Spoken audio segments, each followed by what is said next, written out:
Assalamualaikum, hari ini kita masih mempelajari bab 2 yaitu klasifikasi makhluk hidup. Yang akan kita bahas hari ini adalah mengenai klasifikasi dikotom dan kunci determinasi.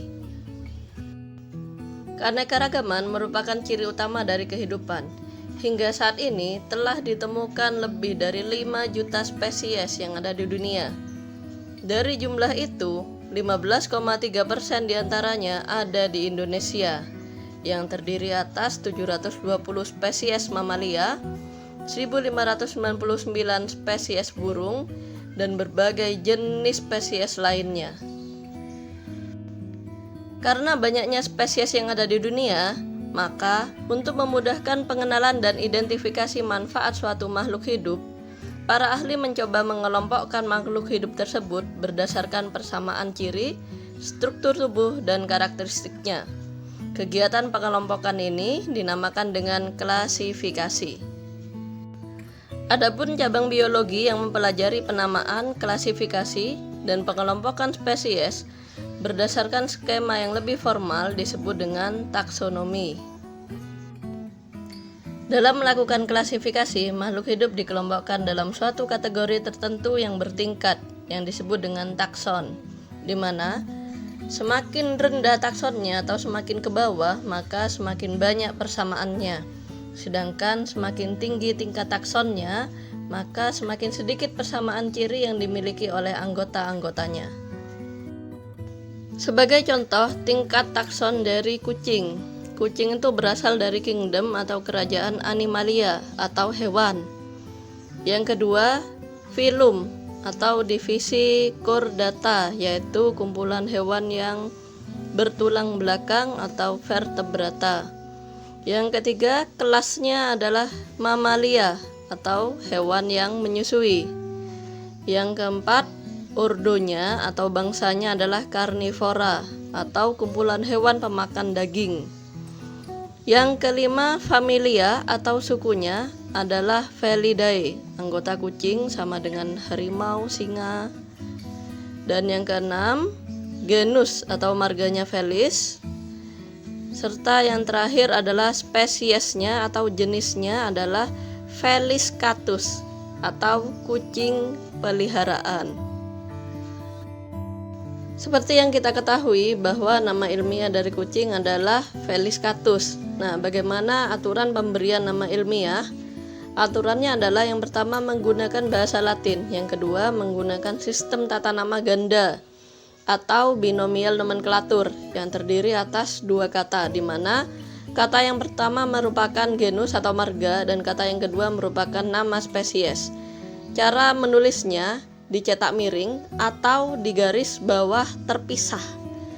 Dan kata yang pertama diawali huruf besar, kata yang kedua harus huruf kecil semua. Contohnya, Oryza sativa atau padi. O besar, lainnya kecil ya.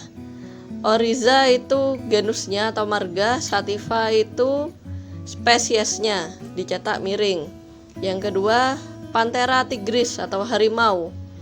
P-nya besar, yang lainnya kecil, dan diberi tanda garis bawah. Nah, saat ini kita akan belajar mengklasifikasikan makhluk hidup.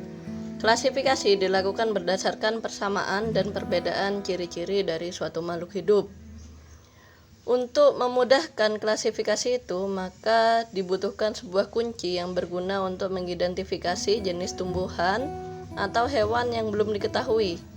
Kunci itu dikenal dengan nama kunci determinasi atau sederhananya adalah kunci dikotom. Kunci determinasi atau kunci dikotom diawali dari angka 1, 2, 3, dan seterusnya, di mana setiap angka itu terdiri dari A dan B yang berlawanan. Misalnya, 1A berspora, 1B tidak berspora. Bagaimana penerapannya? Sebagai contoh, saya di sini mempunyai 6 tumbuhan, yaitu suplir, lumut, belinjo, jagung, kedelai, dan terung. Yang kita bahas sekarang misalnya jagung saja ya. kita sama-sama menentukan nomor kunci dikotom dari jagung. Jagung diawali dari nomor 1. Apakah jagung itu 1A berspora? Apakah 1B tidak berspora? Karena jagung tidak berspora, maka kunci dikotom jagung yang pertama adalah 1B. Oke. Nah, sekarang lihat di 1B bercabang ke nomor berapa? 3A dan 3B. Kita lihat 3A biji tertutup, 3B biji terbuka. Jagung termasuk yang mana? Jagung termasuk yang biji tertutup. Berarti kunci dikotom jagung selanjutnya adalah 3A, biji tertutup. Setelah 1B dan 3A, kemudian bercabang ke nomor 4. Kita tentukan apakah jagung 4A berkeping 2 ataukah 4B atau berkeping 1. Nah, ternyata jagung itu berkeping 1. Oleh karena itu, kunci dikotom jagung selanjutnya adalah 4B. Maka, karena nomor kunci dikotom dari jagung adalah 1B, 3A, dan 4B, ciri-ciri dari jagung adalah 1B tidak berspora, 3A berbiji tertutup, dan 4B berkeping 1.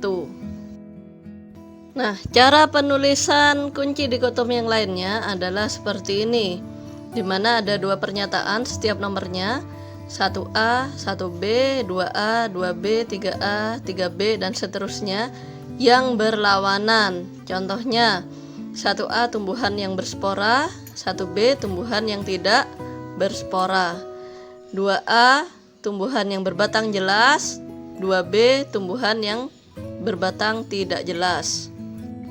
Kita contohkan kembali jagung. Jagung kita lihat dari nomor 1, apakah berspora atau tidak. Oh, tidak berspora, berarti jagung itu 1B. Dari 1B ada titik-titik menuju ke 3, itu maksudnya 3 ya, bukan 3A. Lihat nomor 3, pilih 3A atau 3B. Terbuka atau tertutup bijinya? Ternyata tertutup, berarti 3A.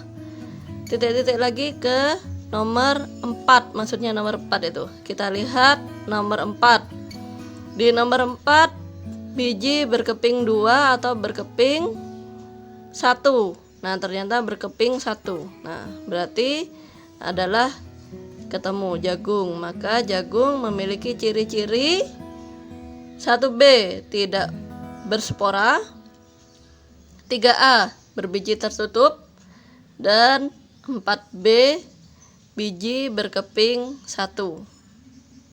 Sekarang tugasnya adalah dari kunci determinasi yang ada, kalian tentukan nomor kunci dikotom dan juga ciri-ciri 5 tumbuhan lainnya, yaitu suplir, lumut, belinjo, kedelai, dan terung. Dicari nomor kunci dikotom dan ciri-cirinya. Sekian dari Bu Sefrina. Jika ada pertanyaan boleh langsung WA Bu Sefrina ya. Terima kasih. Wassalamualaikum warahmatullahi wabarakatuh.